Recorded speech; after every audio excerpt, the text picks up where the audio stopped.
George, can you talk about the fourth quarter, just finding that groove, um, hitting several threes in that quarter? Let's talk about that. Yeah, I mean, I think the first one I had was on the right wing. I think Dyson did a great job of getting into the lane and kicking out, and I think that's kind of story of our offense, right? Guys driving to the paint, other guys are over helping because we have guys that can finish at the rim and above the rim, and we were simply moving the ball. Those guys did a great job of finding me, and I was doing my job tonight, and I was making shots. So obviously, once you see a couple go in, you start to become more aggressive and hunt your shot, and that's what I was doing out there, and the ball was going in. George, you guys were able to build up a 22, 23-point lead at one point throughout the game. Just in moments like this, how do you try not to let the rope sort of go, especially this late in the season? Yeah, I think the biggest thing for us is continuing to focus on building good habits, right?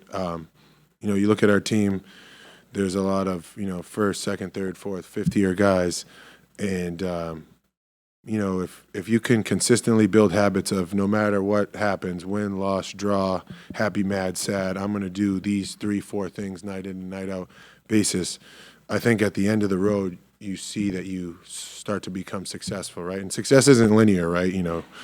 We won 4 in a row, lost to Brooklyn, now we won 2 in a row, and it's like you want to keep that going, but you also want to continue to win in the margins, and whether that's getting contest on shots or always running back on defense or building a wall or rebounding. The list goes on forever, but you want to build those habits to where it becomes second nature so that you're not losing games by doing things that you can control or not doing things that you can control. And I think that we've done an amazing job of that. And you just look at the habits that guys have built. Like, you look how far Zachary Richichet has come, and the fact that he's not the rookie of the year, right? Given the circumstances, like, he was on a team that had a lot of wings, and what he's been able to do is remarkable. I mean, the guy shows up every day, doesn't complain, whether if he plays 20 minutes, 29 minutes. He's always defending, he's fearless, and he's 19 years old. And if that guy isn't rookie of the year, then I don't know what NBA. What are we doing? When you are making shots, like you said in the second half, do you find yourself hunting for them even more? Like, are you calling for the ball? Like, is anything changed when you're making shots like that? Yeah, I learned at a young age that calling for the ball usually leads to the reverse effect of what you were talking about. So I usually like to have my eyes wide open and show my hands and maybe clap. But no, obviously I think when you're rolling, I think everybody has a sense of and feel of that, and you never want to make it about you, right? Yes, I'm making shots, but I think we have enough smart guys on the court that if I am open and I have a possible shot to get off that, they'd be looking for me. But also there's a dynamic of the game where if you're making shots, it's a thing like we like to call like gravity, where your guy isn't going to be helping in because he knows that you've made shots. And I'm talking about the defender. And sometimes just being a presence in areas where you're occupying your guy so that a guy like Trey, Dyson, Caris, Zach, even you name it, has driving lanes to get Terrence to get into the lane, and sometimes that's good enough. And sometimes people get that misconstrued if you're a shooter, where you're like, I'm hot, I got to get off 3 more because they might go in. No, that's not the purpose of it. And if you can occupy space and keep your guy away from helping, I think that's also a valuable thing. George, I just want to ask you about defense. Obviously, Jimmy Butler still. Okay, continue.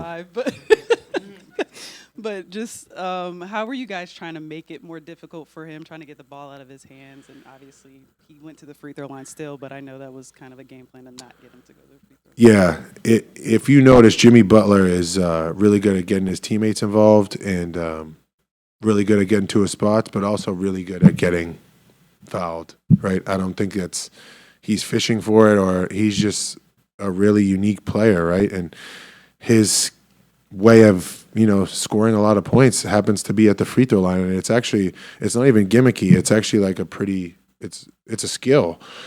He gets under there, and some guys are used to only one shot fake. He might shot fake 5 times. So the toughest part tonight is he look at, he had 14 free throw attempts. When that usually happens, when I've played against Jimmy Butler, that's usually a loss. So the fact that we could get away with fouling him that much and winning is awesome because he's has a unique skill of getting to the free throw line, and he usually makes all of them. So thank you, Jimmy. In the six and a half seasons that Trey's been here, late game offense very often has gone through him. But since Caris arrived, I think, maybe the Hawks have played through him more than anybody else during Trey's tenure. What is it about Caris's game that, kind of enables Trey to play off the ball or as a screener more than? Yeah, I've gotten really close with Caris, and when you talk about someone that is a basketball gym rat or whatever, Caris definitely comes to mind, right? I'll just give you a little brief story. I always like to come back at night to get shots up, and I usually bring a rebounder with me or ask one of the video guys to rebound for me. And every time I'm usually in there, Caris is on some hoop by himself, just, as if he was a 10-year-old kid in his backyard or at the playground.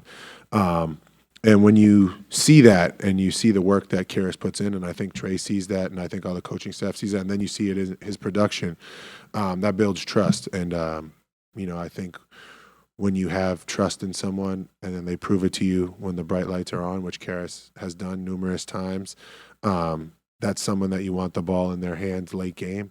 And Trey trusts him, we trust him, coach trusts him, and that's our guy. And we're going to go down swinging with those two handling the basketball, that's for sure. George, you have fit in very smoothly with this team, along with the other new guys. What has been the reason for that, and are you surprised that the transition has been so easy for the new guys? No, I think when you have a locker room full of great guys that are willing to put their egos aside and put winning at the forefront of everything, and then your leader, right? Our leader is, Quinn Snyder, and then the coaching staff down from there. And I think Coach Q does a great job of kind of spelling things out of what he expects out of guys and being, I wouldn't say brutally honest, but honest enough to where what's expected out of you on a night in, night out basis. And if you aren't meeting the criteria of those, well, then your minutes could fluctuate, right?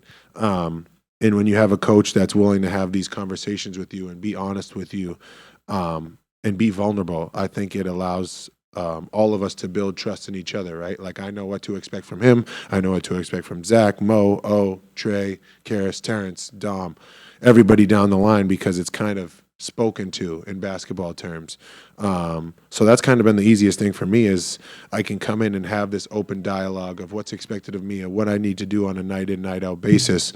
So I'm not shooting in the dark thinking like, oh, this is what I think I should be doing. And the coach is like, no, I don't want you doing any of that. So I think the trust that, Quinn has built with this group, and then the trust that we've built within each other because of Quinn's honesty and vulnerability, is something that allows for everybody to fit into a role on this team, which allows us to win.